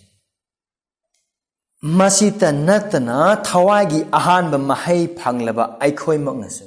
ꯑꯩꯈꯣꯏ ꯍꯥꯏꯅ ꯍꯥꯏꯔꯤꯁꯤꯁꯨ ꯈ꯭ꯔꯤꯁꯇꯕꯨ ꯀꯟꯕꯤꯕ ꯃꯄꯨ ꯑꯃꯁꯨꯡ ꯄ꯭ꯔꯚꯨ ꯍꯥꯏꯅ ꯊꯥꯖꯈ꯭ꯔꯕ ꯃꯤꯁꯤꯡ ꯑꯗꯨꯅꯤ ꯍꯥꯏꯔꯤꯕ ꯃꯤꯁꯤꯡ ꯑꯗꯨ ꯀꯅꯥ ꯊꯋꯥꯏꯒꯤ ꯑꯍꯥꯟꯕ ꯃꯍꯩ ꯀꯔꯤꯒꯤꯗꯃꯛꯇ ꯄꯣꯠꯅ ꯃꯐꯝ ꯑꯁꯤꯗ ꯍꯥꯏꯔꯤꯕꯁꯦ ꯖꯤꯁꯨ ꯈ꯭ꯔꯤꯁꯇꯕꯨ ꯀꯟꯕꯤꯕ ꯃꯄꯨ ꯑꯃꯁꯨꯡ ꯄ꯭ꯔꯚꯨ ꯍꯥꯏꯅ ꯊꯥꯖꯈ꯭ꯔꯕ ꯃꯤꯄꯨꯝ ꯈꯨꯗꯤꯡꯃꯛ ꯑꯗꯨꯗ ꯃꯈꯣꯏꯅ ꯊꯥꯖꯕ ꯃꯤꯀꯨꯞ ꯄꯨꯡꯖꯥ ꯑꯗꯨꯗ ꯏꯁꯣꯔꯒꯤ ꯊꯋꯥꯏ ꯑꯗꯨ ꯑꯩꯈꯣꯏꯗ ꯊꯥꯗꯣꯛꯃꯜ ꯑꯣꯏꯅ ꯒꯦꯔꯦꯟꯇꯤ ꯑꯣꯏꯅ ꯏꯕꯨꯡ ꯃꯍꯥꯛꯅ ꯄꯤꯅꯕꯤꯔꯦ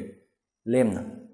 ꯏꯕꯨꯡ ꯃꯥꯒꯤ ꯊꯋꯥꯏ ꯑꯗꯨ ꯑꯩꯈꯣꯏꯗ ꯂꯩ ꯑꯗꯨꯒ ꯏꯕꯨꯡ ꯃꯥꯒꯤ ꯊꯋꯥꯏ ꯑꯗꯨ ꯍꯟꯗꯣꯛꯄꯤꯕꯒꯤ ꯅꯨꯃꯤꯠ ꯑꯗꯨ ꯐꯥꯎꯕ ꯑꯩꯈꯣꯏꯒꯤ ꯊꯥꯗꯣꯛꯃꯜꯅꯤ ꯊꯥꯗꯣꯛꯁꯦꯜꯅꯤ ꯃꯍꯥꯛ ꯑꯗꯨ ꯑꯗꯨꯅ ꯍꯥꯏꯔꯤꯕ ꯊꯋꯥꯏꯗꯨꯒꯤ ꯑꯍꯥꯟꯕ ꯃꯍꯩ ꯐꯪꯂꯕꯁꯤꯡ ꯑꯗꯨ ꯑꯩꯈꯣꯏꯅꯤ ꯑꯗꯨꯅ ꯃꯐꯝ ꯑꯁꯤꯗ ꯑꯩꯈꯣꯏꯅ ꯌꯦꯡꯃꯤꯟꯅꯕ ꯌꯥꯕꯁꯤ ꯏꯁꯣꯔꯒꯤ ꯊꯋꯥꯏ ꯑꯗꯨꯅ ꯑꯩꯈꯣꯏꯒꯤ ꯅꯨꯡꯗ ꯂꯩꯔꯕꯅꯤꯅ ꯀꯔꯤꯒꯤ ꯅꯨꯃꯤꯠ ꯐꯥꯎꯕ ꯑꯩꯈꯣꯏ ꯑꯦꯐꯤꯁꯥ ꯄꯟꯗꯨꯞ ꯑꯃꯗ ꯌꯦꯡꯕ ꯑꯣꯏꯕ ꯇꯥꯔꯒꯗꯤ ꯏꯕꯨꯡ ꯃꯍꯥꯛꯀꯤ ꯊꯋꯥꯏꯅ ꯑꯩꯈꯣꯏꯁꯤ ꯑꯩꯈꯣꯏꯕꯨ ꯐꯣꯡꯗꯣꯛꯄꯤꯒꯗꯕ ꯐ꯭ꯌꯨꯆꯔ ꯒ꯭ꯂꯣꯔꯤ ꯒ꯭ꯂꯣꯔꯤꯐꯤꯀꯦꯁꯟ ꯑꯩꯈꯣꯏꯕꯨ ꯏꯁꯣꯔꯒꯤ ꯃꯃꯥꯡꯗ ꯖꯤꯁꯨ ꯈ꯭ꯔꯤꯁꯇꯒꯤ ꯅꯨꯃꯤꯠ ꯑꯗꯨ ꯐꯥꯎꯕꯒꯤ ꯊꯥꯗꯣꯛꯃꯜ ꯑꯣꯏꯅ ꯂꯩꯔꯦ ꯑꯗꯨ ꯑꯣꯏꯕ ꯇꯥꯔꯒꯗꯤ ꯃꯐꯝ ꯑꯁꯤꯗ ꯑꯩꯈꯣꯏꯗ ꯈꯪꯍꯜꯂꯤꯕꯁꯤ ꯀꯔꯤꯅꯣ ꯑꯩꯈꯣꯏꯅ ꯖꯤꯁꯨ ꯈ꯭ꯔꯤꯁꯇꯕꯨ ꯀꯟꯕꯤꯕ ꯃꯄꯨ ꯑꯃꯁꯨꯡ ꯄ꯭ꯔꯚꯨ ꯑꯣꯏꯅ ꯊꯥꯖꯔꯒ ꯃꯍꯥꯛꯀꯤ ꯃꯆꯥ ꯑꯣꯏꯔꯕ ꯃꯍꯥꯛꯀꯤ ꯌꯨꯝꯂꯦꯞ ꯆꯥꯔꯁꯤꯡ ꯑꯣꯏꯔꯕ ꯑꯃꯁꯨꯡ ꯐꯪꯂꯕ ꯑꯔꯥꯟ ꯈꯨꯕꯝ ꯑꯁꯤ ꯀꯩꯗꯧꯉꯩꯗ ꯃꯥꯡꯕ ꯂꯩꯔꯔꯣꯏ ꯀꯩꯗꯧꯉꯩꯗ ꯂꯣꯏꯕ ꯅꯥꯏꯔꯣꯏ ꯃꯔꯝꯗꯤ ꯀꯔꯤꯒꯨꯝꯕ ꯑꯩꯈꯣꯏꯅ ꯑꯔꯥꯟ ꯈꯨꯕꯝ ꯑꯁꯤ ꯃꯥꯡꯕ ꯌꯥꯕ ꯑꯃ ꯑꯣꯏꯔꯝꯕ ꯑꯣꯏꯕ ꯇꯥꯔꯒꯗꯤ ꯑꯩꯈꯣꯏꯅ ꯍꯦꯛ ꯊꯥꯖꯕꯒ ꯊꯪꯅꯕ ꯃꯤꯀꯨꯞꯇ ꯑꯗꯨꯝ ꯃꯥꯡꯂꯝꯂꯛꯀꯗꯧꯕꯅꯤ ꯀꯔꯤꯒꯨꯝꯕ ꯑꯔꯥꯟ ꯈꯨꯕꯝ ꯑꯁꯤ ꯃꯥꯡꯕ ꯌꯥꯕ ꯑꯣꯏꯔꯝꯂꯕ ꯑꯗꯨꯕꯨ ꯃꯐꯝ ꯑꯁꯤꯗ ꯊꯋꯥꯏꯒꯤ ꯑꯍꯥꯟꯕ ꯃꯍꯩ ꯐꯪꯂꯕ ꯍꯥꯏꯅ ꯍꯥꯏꯔꯛꯄꯁꯤꯗ ꯏꯁꯣꯔꯒꯤ ꯊꯋꯥꯏꯗꯨ ꯑꯩꯈꯣꯏꯗ ꯂꯩꯔꯦ ꯂꯣꯝꯕ ꯅꯥꯏꯗꯕ ꯊꯋꯥꯏ ꯈ꯭ꯔꯤꯁꯇ ꯖꯤꯁꯨꯅ ꯋꯥꯁꯛꯄꯤꯔꯝꯕ ꯊꯋꯥꯏ ꯀꯔꯝꯕ ꯊꯋꯥꯏ ꯑꯩꯅ ꯅꯈꯣꯏꯕꯨ ꯄꯤꯇꯠ ꯄꯥꯇꯞꯄ ꯃꯆꯥꯒꯨꯝꯅ ꯊꯅꯝꯂꯣꯏ ꯑꯗꯨꯕꯨ ꯊꯋꯥꯏ ꯑꯁꯦꯡꯕ ꯂꯥꯛ ꯑꯗꯨꯒ ꯅꯈꯣꯏ ꯂꯩꯃꯤꯟꯅꯒꯅꯤ ꯑꯗꯨꯒ ꯅꯈꯣꯏꯅ ꯂꯣꯝꯕ ꯅꯥꯏꯗꯅ ꯂꯩꯃꯤꯟꯅꯒꯅꯤ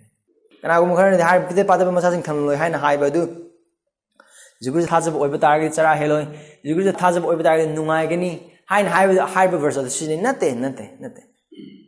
ꯃꯃꯜ ꯍꯥꯏꯕꯗꯨ ꯀꯩꯅꯣ ꯍꯥꯏꯕ ꯑꯣꯏꯕ ꯇꯥꯔꯒꯗꯤ ꯖꯤꯁꯨ ꯈ꯭ꯔꯤꯁꯇꯒꯤ ꯁꯦꯕꯣꯛꯁꯤꯡ ꯑꯗꯨ ꯖꯤꯁꯨ ꯈ꯭ꯔꯤꯁꯇꯒ ꯂꯣꯏꯅꯅ ꯂꯩꯃꯤꯟꯅꯔꯝꯕ ꯖꯤꯁꯨ ꯈ꯭ꯔꯤꯁꯇꯗ ꯁꯤꯔꯒ ꯁꯥꯔꯒ ꯆꯠꯈꯤꯕ ꯑꯣꯏꯕ ꯇꯥꯔꯒꯗꯤ ꯃꯈꯣꯏꯕꯨ ꯁꯦꯟꯃꯤꯟꯅꯕ ꯀꯅꯥꯝꯇ ꯂꯩꯇꯦ in that sense they are ꯄꯤꯇꯠ ꯄꯥꯇꯞꯄ ꯃꯆꯥꯁꯤꯡ ꯖꯤꯁꯨ ꯈ꯭ꯔꯤꯁꯇ ꯃꯈꯣꯏꯕꯨ ꯁꯦꯟꯕꯤꯔꯝꯕ ꯃꯈꯣꯏꯒꯤ ꯅꯤꯡꯊꯧ ꯃꯈꯣꯏꯒꯤ ꯄ꯭ꯔꯚꯨꯗ ꯂꯩꯇ꯭ꯔꯕꯅꯤ나 ꯃꯈꯣꯏ ꯄꯤꯇꯠ ꯄꯥꯇꯞꯄ ꯃꯆꯥꯁꯤꯡꯅꯤ ꯑꯗꯨꯕꯨ ꯖꯤꯁꯨ ꯈ꯭ꯔꯤꯁꯇꯅ ꯍꯥꯏꯕꯗꯨ ꯀꯔꯤꯅꯣ ꯅꯣ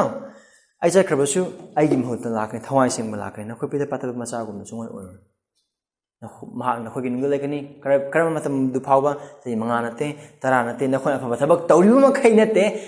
ꯑꯗꯨꯒ ꯅꯈꯣꯏꯅ ꯑꯩ ꯍꯥꯏꯕ ꯏꯜꯂꯤꯕ ꯃꯈꯩ ꯍꯥꯏꯕ ꯏꯟꯗ꯭ꯔꯒꯅ ꯊꯣꯛꯈꯤꯕ ꯑꯗꯨ ꯅꯠꯇꯦ ꯑꯗꯨꯒ ꯂꯨꯝꯅꯗꯕ ꯃꯇꯝ ꯑꯃ ꯐꯥꯎꯕ ꯑꯗꯨꯒ ꯍꯥꯏꯔꯤꯕ ꯊꯋꯥꯏꯒꯤ ꯃꯍꯩ ꯐꯪꯂꯕꯁꯤꯡ ꯑꯁꯤꯅ ꯀꯔꯤꯅꯣ ꯈꯧꯔꯥꯡꯅ ꯉꯥꯏꯔꯤꯕꯁꯦ ꯀꯔꯤꯅꯣ ꯈꯧꯔꯥꯡꯅ ꯉꯥꯏꯔꯤꯕꯁꯦ ꯌꯣꯛꯆꯕ ꯃꯆꯥ ꯑꯣꯏꯖꯅꯕ ꯍꯥꯏꯕꯗꯤ ꯑꯩꯈꯣꯏꯒꯤ ꯍꯛꯆꯥꯡꯕꯨ ꯍꯟꯗꯣꯛꯄꯤꯕ ꯁꯤꯗꯁꯨ ꯑꯩꯈꯣꯏꯅ ꯍꯧꯖꯤꯛ ꯂꯩꯔꯤꯕ ꯍꯛꯆꯥꯡ ꯑꯁꯤꯗꯤ ꯑꯁꯤꯕꯒꯤ ꯍꯛꯆꯥꯡꯅꯤ ꯃꯟꯊꯕ ꯅꯥꯏꯕ ꯄꯠꯊꯕ ꯄꯨꯝꯊꯕ ꯅꯥꯏꯕ ꯍꯛꯆꯥꯡꯅꯤ ꯑꯁꯤꯗꯤ ꯂꯣꯏ ꯑꯁꯤꯗꯤ ꯐꯤꯌꯨꯝꯅꯤ ꯁꯤꯕ ꯃꯇꯝꯗ ꯑꯗꯨꯝ ꯂꯣꯏꯈꯤꯅꯤ ꯃꯩ ꯆꯥꯛꯈꯤꯕ ꯃꯇꯝꯗ ꯑꯗꯨꯝ ꯂꯣꯏꯈꯤꯅꯤ ꯑꯗꯨꯅ ꯑꯩꯈꯣꯏꯅ ꯈꯧꯔꯥꯡꯅ ꯉꯥꯏꯖꯔꯤꯕ ꯑꯁꯤ ꯑꯗꯨꯒ ꯉꯥꯏꯕꯁꯤ ꯀꯔꯝꯍꯥꯏꯅ ꯉꯥꯏ ꯅꯥꯍꯦꯕꯒ ꯂꯣꯏꯅꯅ ꯍꯥꯏꯕꯗꯤ ꯃꯐꯝ ꯑꯁꯤꯗ ꯏꯆꯝ ꯆꯝꯕ ꯁꯦꯟꯇꯦꯟꯁ ꯑꯃ ꯍꯥꯏꯕ ꯑꯣꯏꯕ ꯇꯥꯔꯒꯗꯤ ꯈ꯭ꯔꯤꯁꯇꯤꯌꯟꯁꯤꯡꯅ ꯇꯥꯏꯕꯪ ꯄꯥꯟꯕꯗ ꯍꯤꯡꯕ ꯃꯇꯝꯗ ꯄꯦꯟꯊꯣꯛꯂꯒ ꯍꯤꯡꯕ ꯇꯥꯟꯖꯥ ꯑꯃꯠꯇ ꯌꯥꯎꯗꯦ ꯄꯦꯟꯊꯣꯛꯂꯒ ꯍꯤꯡꯕ ꯍꯥꯏꯅ ꯍꯥꯏꯕꯁꯤꯗ ꯑꯩꯈꯣꯏꯒꯤ ꯂꯟꯊꯨꯝ ꯑꯗꯨꯒꯤ ꯃꯔꯝꯗ ꯅꯠꯇꯦ ꯑꯩꯅ ꯏꯁꯣꯔꯕꯨ ꯊꯥꯒꯠꯄꯒꯤ ꯆꯥꯡꯗ ꯑꯩꯈꯣꯏ ꯄꯦꯟꯗꯦ ꯊꯥꯖꯕ ꯑꯃꯅ ꯏꯁꯣꯔꯒꯤ ꯍꯥꯏꯕ ꯏꯜꯂꯦ ꯍꯥꯏꯅ ꯍꯥꯏꯕ ꯆꯥꯡꯁꯤꯗ ꯄꯦꯟꯕ ꯅꯥꯏꯗꯦ ꯃꯔꯝꯗꯤ ꯀꯩꯅꯣ ꯍꯥꯏꯕ ꯑꯣꯏꯕ ꯇꯥꯔꯒꯗꯤ ꯑꯩꯈꯣꯏꯅ ꯑꯐꯕ ꯊꯕꯛ ꯇꯧꯅꯤꯡꯕ ꯑꯣꯏꯕ ꯇꯥꯔꯒꯁꯨ ꯑꯗꯨ ꯇꯧꯕ ꯉꯝꯗꯕ ꯃꯇꯝ ꯃꯌꯥꯝ ꯂꯩ ꯑꯩꯈꯣꯏꯅ ꯏꯁꯣꯔꯒꯤꯗꯃꯛꯇ ꯍꯤꯡꯕ ꯑꯐꯕ ꯊꯕꯛ ꯇꯧꯕ ꯑꯃꯁꯨꯡ ꯏꯕꯨꯡ ꯃꯥꯒꯤ ꯃꯇꯤꯛ ꯃꯉꯥꯜꯒꯤꯗꯃꯛꯇ ꯅꯣꯡꯃ ꯅꯣꯡꯃꯒꯤ ꯄꯨꯟꯁꯤ ꯃꯤꯄꯥꯜ ꯄꯥꯟꯕ ꯑꯁꯤꯗ ꯑꯁꯤꯃꯗꯤ ꯑꯩ ꯌꯥꯔꯦ ꯑꯁꯤꯃꯗꯤ ꯑꯩ ꯄꯦꯜꯂꯦ ꯍꯥꯏꯅ ꯍꯤꯡꯕ ꯈ꯭ꯔꯤꯁꯇꯤꯌꯟ ꯑꯁꯦꯡꯕ ꯀꯅꯥꯃꯠꯇ ꯂꯩꯇꯦ ꯑꯩ ꯑꯁꯤꯒꯤ ꯖꯒꯥꯁꯤꯗ ꯄꯛꯀꯥ ꯑꯣꯏꯔꯦ ꯑꯩ ꯑꯁꯤꯒꯤ ꯖꯒꯥꯁꯤꯗ ꯑꯩ ꯑꯁꯦꯡꯕꯒꯤ ꯖꯒꯥꯁꯤꯗ ꯒ꯭ꯔꯣ ꯇꯧꯗ꯭ꯔꯁꯨ ꯌꯥꯔꯦ ꯍꯥꯏꯅ ꯍꯥꯏꯕ ꯈ꯭ꯔꯤꯁꯇꯤꯌꯟ ꯀꯅꯥꯝꯇ ꯂꯩꯇꯦ ꯑꯩ ꯏꯁꯣꯔ ꯃꯁꯛ ꯈꯪꯂꯦ ꯍꯥꯏꯅ ꯍꯥꯏꯕ ꯈ꯭ꯔꯤꯁꯇꯤꯌꯟ ꯀꯅꯥꯝꯇ ꯂꯩꯇꯦ ꯑꯩ ꯖꯤꯁꯨ ꯈ꯭ꯔꯤꯁꯇ ꯃꯁꯛ ꯈꯪꯂꯦ ꯍꯥꯏꯕ ꯈ꯭ꯔꯤꯁꯇꯤꯌꯟ ꯁꯤ I have known God ꯍꯥꯏꯕꯒ I am knowing God ꯍꯥꯏꯕꯒ ꯌꯥꯝꯅ ꯈꯦꯠꯅꯩ ꯑꯩ ꯏꯁꯣꯔ ꯈꯪꯂꯦ ꯍꯥꯏꯕꯒ ꯑꯩ ꯏꯁꯣꯔ ꯈꯪꯂꯤ ꯍꯥꯏꯕꯒ ꯌꯥꯝꯅ ꯈꯦꯠꯅꯩ ꯑꯩ ꯄꯥꯞ ꯁꯨꯛꯇꯧ ꯇꯧꯗ꯭ꯔꯦ ꯍꯥꯏꯕꯒ ꯑꯩ ꯄꯥꯞꯇꯒꯤ ꯅꯤꯡꯈꯥ ꯇꯝꯂꯦ ꯍꯥꯏꯕꯒ ꯌꯥꯝꯅ ꯈꯦꯠꯅꯩ ꯑꯩ ꯁꯦꯡꯂꯦ ꯍꯥꯏꯕꯒ ꯑꯩ ꯁꯦꯡꯂꯤ ꯍꯥꯏꯕꯒ ꯌꯥꯝꯅ ꯈꯦꯠꯅꯩ ꯈꯪꯂꯦ ꯍꯥꯏꯅ ꯍꯥꯏꯕꯗꯤ it's done it's finished ꯂꯣꯏꯔꯦ score ꯅꯠꯇꯦ ꯑꯗꯨ ꯅꯠꯇꯦ as a matter of fact ꯑꯁꯦꯡꯕꯒꯤ ꯍꯥꯏꯕ ꯑꯣꯏꯕ ꯇꯥꯔꯒꯗꯤ ꯑꯩꯈꯣꯏ ꯀꯅꯥ ꯑꯃꯠꯇꯅ ꯏꯁꯣꯔꯕꯨ ꯃꯄꯨꯡ ꯑꯣꯏꯅ ꯈꯪꯕ ꯀꯅꯥꯝꯇꯅ ꯉꯝꯃꯣꯏ we cannot know God fully but we can know him truly ꯏꯁꯣꯔꯒꯤ ꯑꯣꯏꯕ ꯈꯨꯗꯤꯡꯃꯛꯁꯤꯡ ꯑꯗꯨ A to Z ꯂꯣꯏꯅꯃꯛ ꯈꯪꯉꯦ ꯍꯥꯏꯕ ꯀꯅꯥ ꯑꯃꯠꯇ ꯂꯩꯇꯦ ꯑꯗꯨꯕꯨ ꯏꯁꯣꯔ ꯆꯨꯝꯅꯗꯤ ꯑꯩꯈꯣꯏ ꯈꯪꯕ ꯉꯝꯒꯅꯤ ꯃꯥꯒꯤ ꯋꯥꯍꯩ ꯃꯄꯥꯟ ꯑꯗꯨꯅ ꯌꯣꯛꯆꯕ ꯃꯆꯥꯁꯤꯡ ꯑꯁꯤ ꯍꯥꯏꯕ ꯊꯋꯥꯏꯒꯤ ꯑꯍꯥꯟꯕ ꯃꯍꯩ ꯐꯪꯂꯤꯕꯁꯤꯡꯁꯤꯅ ꯉꯥꯏꯔꯤꯕꯁꯤ ꯀꯔꯤꯅꯣ ꯑꯩꯅ ꯐꯪꯒꯗꯧꯕ ꯊꯕꯛ ꯑꯩꯅ ꯐꯪꯒꯗꯧꯕ ꯅꯨꯄꯤ ꯑꯩꯅ ꯐꯪꯒꯗꯧꯕ ꯄꯩꯁꯥ senaba fijet lainaba yum thonaba gari nate adu nate thajaba singsina ngai base adu nate aluga thajaba singsina ngai basu lupa tara chatkre lupa chama langa balambi adagi kari haini paisa da leiga dum leiba asi chatkre adu itagadi mem langa balambi karamana semba kari haini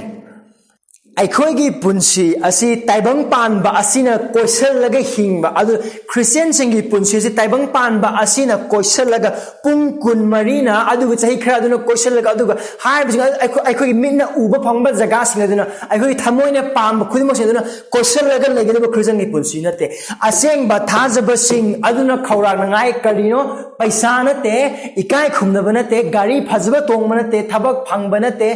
ꯀꯔꯤ ꯑꯃꯠꯇ ꯅꯠꯇꯦ ꯀꯔꯤꯅꯣ ꯈꯧꯔꯥꯡꯅꯉꯥꯏꯔꯤꯁꯦ ꯍꯟꯗꯣꯛꯄꯤꯕꯒꯤ ꯅꯨꯃꯤꯠ ꯀꯔꯤꯗꯒꯤ ꯑꯁꯤꯕꯒꯤ ꯍꯛꯆꯥꯡꯁꯤꯗꯒꯤ ꯀꯔꯤꯒꯤꯗꯃꯛꯇ ꯔꯣꯃꯦ 8:3 ꯄꯣꯜꯅ ꯍꯥꯏꯕ ꯃꯍꯥꯛꯅ ꯃꯍꯥꯛꯀꯤ ꯄꯨꯟꯁꯤꯒꯤ ꯃꯇꯥꯡꯗ ꯆꯥꯡꯗꯝꯅꯈꯤꯕ ꯑꯣꯏꯕ ꯇꯥꯔꯒꯗꯤ ꯊꯥꯖꯕ ꯑꯃꯒꯤ ꯄ꯭ꯔꯥꯔꯊꯅꯥ ꯑꯁꯤ ꯀꯔꯤꯅꯣ ꯄ꯭ꯔꯚꯨ ꯂꯥꯛꯄꯤꯌꯨ ꯇꯥꯏꯕꯪꯄꯥꯟꯁꯦ ꯌꯥꯝꯅ ꯋꯥꯏ ꯑꯩ ꯏꯁꯥꯃꯛꯀꯤ ꯑꯣꯏꯅ ꯇꯥꯏꯕꯪꯄꯥꯟꯗ ꯀꯨꯏꯅ ꯍꯤꯡꯅꯤꯡꯗꯦ ꯑꯩꯅ ꯑꯩꯒꯤ ꯏꯁꯣꯔꯕꯨ ꯑꯩꯒꯤ ꯊꯃꯣꯏ ꯑꯄꯨꯝꯕ ꯊꯋꯥꯏ ꯑꯄꯨꯝꯕ ꯑꯃꯁꯨꯡ ꯄꯥꯡꯒꯜ ꯑꯄꯨꯝꯕ ꯌꯥꯎꯅ ꯅꯨꯡꯁꯤꯕ ꯉꯝꯗꯦ ꯌꯤꯁꯨ ꯈ꯭ꯔꯤꯁꯇꯅ ꯑꯩꯒꯤꯗꯃꯛꯇ ꯇꯧꯕꯤꯈ꯭ꯔꯕ ꯊꯕꯛ ꯑꯗꯨ ꯃꯌꯦꯛ ꯁꯦꯡꯅ ꯈꯪꯕ ꯑꯣꯏꯕ ꯇꯥꯔꯒꯁꯨ ꯑꯗꯨꯒꯤ ꯃꯄꯥꯟꯗ ꯄꯨꯟꯁꯤ ꯍꯤꯡꯂꯛꯄ ꯃꯇꯝꯗ ꯋꯥꯕ ꯃꯇꯝ ꯌꯥꯝ ꯑꯩꯅ ꯅꯨꯡꯁꯤꯅꯕꯒꯤꯗꯃꯛꯇ ꯄꯤꯈ꯭ꯔꯕ ꯃꯤꯁꯤꯡꯗꯨ ꯑꯩꯅ ꯅꯨꯡꯁꯤꯅꯤꯡꯕ ꯑꯣꯏꯕ ꯇꯥꯔꯒꯁꯨ ꯑꯗꯨ ꯉꯝꯗꯕ ꯃꯇꯝ ꯌꯥꯝ ꯂꯩ ꯇꯥꯏꯕꯪ ꯄꯥꯟꯕ ꯑꯁꯤꯗ ꯊꯥꯖꯕ ꯑꯃꯒꯤ ꯊꯃꯣꯏꯕꯨ ꯍꯨꯒꯗꯕ ꯄꯣꯠ ꯀꯔꯤ ꯑꯃꯠꯇ ꯂꯩꯇꯦ ꯇꯥꯏꯕꯪ ꯄꯥꯟꯕꯒꯤ ꯑꯁꯦꯡꯕ ꯊꯥꯖꯕ ꯑꯃꯒꯤ ꯃꯐꯝꯗ ꯁꯅꯥ ꯈꯧꯖꯥꯎ ꯑꯃꯒ ꯀ꯭ꯔꯣꯁ ꯑꯃꯒ ꯊꯝꯕ ꯃꯇꯝꯗ ꯑꯁꯦꯡꯕ ꯊꯥꯖꯕ ꯑꯃꯒꯤ ꯄꯨꯟꯁꯤꯗ ꯁꯅꯥ ꯈꯧꯖꯥꯎꯗꯨꯅ ꯀ꯭ꯔꯣꯁ ꯑꯗꯨ ꯈꯟꯒꯅꯤ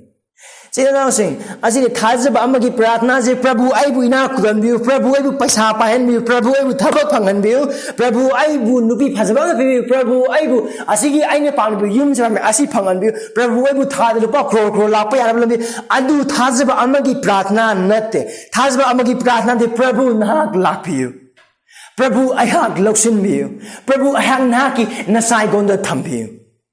ꯃꯔꯝꯗꯤ ꯍꯥꯏꯔꯤꯕ ꯑꯗꯨꯒꯤ ꯍꯛꯆꯥꯡ ꯑꯗꯨꯗ ꯇꯥꯏꯕꯪ ꯄꯥꯟꯕꯒꯤ ꯍꯛꯆꯥꯡ ꯑꯁꯤꯗꯒꯤ ꯑꯩꯕꯨ ꯏꯕꯨꯡ ꯃꯃꯥꯡꯗ ꯄꯨꯊꯣꯛꯄꯤꯕ ꯃꯇꯝ ꯑꯗꯨꯗ ꯑꯩꯍꯥꯛꯄꯨ ꯏꯕꯨꯡ ꯃꯃꯥꯡꯗ ꯊꯥꯡꯒꯠꯄꯤꯕ ꯃꯇꯝ ꯑꯗꯨꯗ ꯄꯥꯞ ꯃꯆꯦꯠ ꯑꯃꯠꯇ ꯌꯥꯎꯗꯅ ꯑꯁꯦꯡꯕ ꯊꯃꯣꯏꯗ ꯄꯥꯞ ꯑꯃꯠꯇ ꯌꯥꯎꯗꯅ ꯑꯩꯒꯤ ꯅꯤꯡꯊꯧ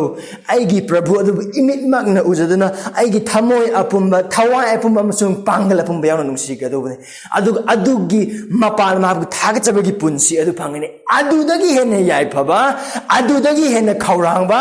ꯑꯗꯨꯗꯒꯤ ꯍꯦꯟꯅ ꯊꯥꯖꯕ ꯑꯃꯒꯤ ꯄꯨꯛꯅꯤꯡꯗ ꯅꯛꯁꯤꯟꯕ ꯄꯣꯠ ꯀꯔꯤ ꯑꯃꯠꯇ ꯂꯩꯇꯦ ꯑꯗꯨꯒ ꯏꯆꯤꯜ ꯏꯅꯥꯎꯁꯤꯡ ꯑꯁꯤ ꯅꯈꯣꯏꯗ ꯍꯪꯖꯒꯦ ꯅꯈꯣꯏꯒꯤ ꯈ꯭ꯋꯥꯏꯗꯒꯤ ꯄꯥꯝꯖꯕ ꯑꯗꯨ ꯀꯔꯤꯅꯣ ꯂꯟ ꯊꯨꯝꯂ ꯅꯠꯇ꯭ꯔꯒꯅ ꯈ꯭ꯔꯤꯁꯇ ꯑꯅꯤꯔꯛꯁꯨꯅ ꯂꯥꯛꯄꯁꯦ ꯅꯈꯣꯏꯒꯤ ꯄꯨꯟꯁꯤꯗ ꯍꯧꯖꯤꯛ ꯈ꯭ꯋꯥꯏꯗꯒꯤ ꯃꯔꯨ ꯑꯣꯏꯕꯗꯨ ꯀꯔꯤꯅꯣ ꯊꯕꯛ ꯐꯪꯍꯧꯕꯁꯤꯔꯥ ꯅꯠꯇ꯭ꯔꯒꯅ 이bungo mahang upigidaru mati mangase mafam asida polna hai asengba thajabasing thawai gi ahanba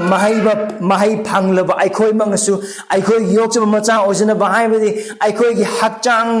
bu handokpiba adu aikoi na khawrang ngaijringai da aikoi gi nungda nahai asi naha ki punsida asengba amasung achumba oibra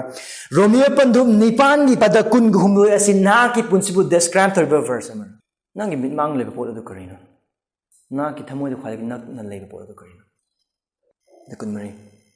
akhoi awaba khangi handokpi ba da khoi na heba lona awaba khangi adu awaba khang ba si akhoi da no na thok pot amadi nate ada kun mari da kari han man da akhoi bu asa si da kari asa Yesu Christ thajali pasha pai han nya bagi asa nate Yesu Christ thajali ana ek amat le ha bagi asa nate Yesu Christ thajali ka tong ha bagi asa nate Yesu Christ thajali imung khana ba chaina ba amat le adu gi asa adu kari asa kan bi bagi asa kari asa saga Christ ron pamine bagi asa karam ba asa handok bi bagi asa karam ba sa yokcha macha oijaba adu mapung phan on bagi asa adu gi asa ate asam tanate ate asam tanate aduga asigi asa asi iselna sing nakhoi da leibra ibunga ma ka loina na matik mal uthok pigani ishor gi macha sing ona phonu pegini haiba asa adu nangonda leibra aduga haiba asa asi hena so haise kre ai khoi ibunga ma na wasak piraba soidina phanglaga do asa amani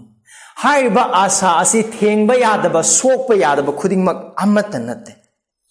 soidana thenglagadova soidana oiragadova amasung Jesus Christ bu kanmi mapu amasung Prabhu ne thajaga magi tungliba singi punsi aduda nongma natraga nongmadi soidana oiragadova aduguma pot adune adubu kadem hamasida haibase adubu uba ngamba asa adu asa natte man mi aman ukra pot adugi damak mahang asa tawdun legeda aseng khari leiroi ghari asi aina phang ai ghari damak asa tawde mam de aingon asi ghari si lei adong su pamba pot ama phang matam se IAS officer oiba pam mising IAS officer do asa toy anduga hotnei tum macha ba khang na larik pai diet pi gere pai adu paisa ba khadi diet se pazna khonjlaga pai paisa tingba pamude awdagi ahing tum da pamude kai ma asa do IAS phang matam da adu pot loi asa tawde mon IAS oyan asida su yengse IAS tu kan no lor su diet mayam charasu phangni phangoi khangba ngamde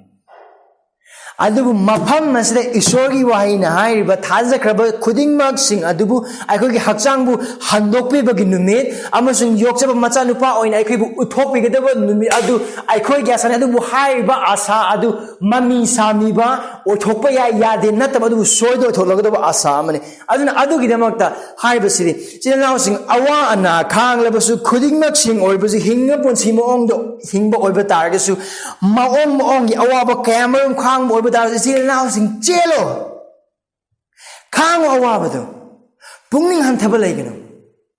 Mam the equine kangli ba awabagi marm adu achum bagi mam ne kanagi makta Christ gi makta. Adu equine kangli ba awama khuding mak sing asigi de makta isona equine bu sori dana mana pi bigani matiban manga da kare nakoi bu aigi mingi de makta mi sing na chairaba amasung o neraba harau jo amasung thoido nunga jo kari gi makno Maramdi sargada nakhoigi mana chawi khang Jesus Christ gi mingi damakta chara na machar ga hingera Jesus Christ gi mingi damakta jail ga changkhigera Jesus Christ gi mingi damakta rape to kibo egera Jesus Christ gi mingi damakta hato kibo khuding mak sing aduda khango ninghen namal ga jail now sing aikoi gi marak ta hojik manipur ga Christian ji kaman ori haibe khoi khangde sei manga ta karma bhibam lakani haibe khoi khang bangamde adubu oing bhibam oiba ta ga Christ gi damakta lepo Christ gi tung ilo apamba pot phanglabasu phangdabasu Christ gi damakta hingo Christ gi tungilo ma buthajo apbo wa pau sando apbo wa pau gi damakta hingo apbo wa pau gi damakta siu apbo wa pau du punsi khudimak singdu oelo missing ikai ba phang ikai ba khumna phangera phangoi gera Christ gi damakta hingo ma gi damakta wa ba khango aduga nahak na siba matamda jail mong sibi ai rape tro khatok kibo oibi ai or Jesus Christ election lakpa matam oibi ai aduda nahak pu loiba naitraba manthaba naitraba dharma chenbagi phizol kadana manthaba naitraba hakchang adana matik ma punchi nahakpu kausandegini aduna mafam se koi yengmine ba yabse karina ai khoi gi asa adu phangada wa asani phangloi do banate niyo be khoi to ba asa ayam badi asa loimak thungba leite ko thungba sa mayam sule adu mafam se da hai asa asidi soidena phanglaga do soidena thunglaga do soidena paega do asane phangni phangoi khangda pot adugi damakta example ma sul lawurse lamjen chenba matamda marathon race tanaba matamda aya mana chel do karino kana amasna lamjen jen ringi mamangi khuru kullaga nongmai ka ngai mamangi lekhat paduda as aidi maning ta din haraga chen ma kana amta yaude minmang leido kana gold medal minmang de leido kana panjan pham aduga ma koi chen mane mang ba ya naiba manthaba naiba asa khudimak sing adugi damakta ikai iki wangma lalaga chenba oiba taragadi awaba khangbu oiba da ngasai gi dumaina thabak lising yang chaba thabak phangadu ba yim di gi ba ka phangadu adugi damakta mal tara manga chenba da wadna chen gi do oiba taragadi soidana phangadu ba adu chu Christ glona na paimina Christ kana Prabhu singi Prabhu ningtho ma gi khongkha da ai khoi glona sasan to mina gi adugi asa adu ai khoi gi mang leibu oiba taragadi Lang bawana laksan. Kanging bawana kangsan. Kango amasang chill. Puning hantabalagin. Puning hantabalagin. Aduga ko gira kasi hojik paubo Jesus Christ go. Kan bi mapumusung Prabhu na thazari ba misinya wa bataragade. Ase haijage. Mafam asida aikon uba phangkraba asa mang ba naidraba loi ba naidraba soidina phanglagdo ba lomba naidraba asa ase asigi sarukta nahak yaudre asida nahak yaudre adubu nahak na ngasi rimi sida Jesu Christa bu nahaki kanbi mapum sung Prabhu na thazaduna mahak na chai lisingin gi mang na cross matakta nang ai gumba papi ai khoi gi damakta mahak na taukraba paptai kanbina bagi Ishwar gi macha oina bagi balidan aduda thazarbadi paptai puning hongduna hai ba asasum nahak ya sawagini Christa lakpi mangona thazam aduga asiguma mang banai draba man thaba nai draba board na thalaba asa sig damakta hingsi thadab sil now sing nahak nakhoi punja ji karam awana chalibano ha khang bangam de adu surely khangi kanagumba kharana pap ka lan sokna bagi maramna kanagumba kharana Ishwar gi hype in bagi maramna kanagumba kharana sel thumarang kai de bagi kanagumba kharana thabak phangda bagi samasya kanagumba kharana decision lofam khangda bagi samasya khudmo sing thengrambe khudmo sing awa khanglambe adu haiba sing adudi nang amasung aina Jesu Christ na anirakshana lakpa natragna aikhoina sikhiba sikraba matungda phanggadoba asa adudi adu panna matamda karishinate sanggamna bada matik chade aduna pungning hanthibiganu aduga complain tobiganu karigumba aikhoina phanggadoriba pot aduna aikhoy awawadu henbo oiba targadi amu khalakse mal tara manga adu chenda do wagani adu phangdo pot sing do oiba targadi he adu phangna bai dan chen complain am da tawroi khoi ko ngamna na ba chen gini adum punsida khudong khiba sing thokpa yai ning bathungde ba sing thokpa yai pen da mayam sing lakpa yai adu hairiba aduda miwa ngangraga complain tarogi hingdeganu adu asa adu yengaga chenbi asa adu yengaga punsi hingbi Ishwar gi maga da makta aduna iroi loi da isina nas amu hana thajaba sing na haujiki oiba awa ana si khanga da gun awana ngakini ngai hakini kuiroi chahi humra loi de ai awana su lona mung loi ai sigade ai awana karen later aduna isina sing thajaba sing amu ina koi haujiki ngai hakke ba awana sing si khanga da gun maramdi aikoi gi da mak sodana phangla da mati maga gi asa do lai rana dos Prabhu Ishwar ibungon hang na aikoi gi damak ta mang banai ba aikoi gi damak ta mang banai da ba sapine bi gi damak ta ga chai nakne tana ba Jesu Christ gi damak ta chai ba shemaram di hai ba sa se khoni bungon ngoni phangba matik cha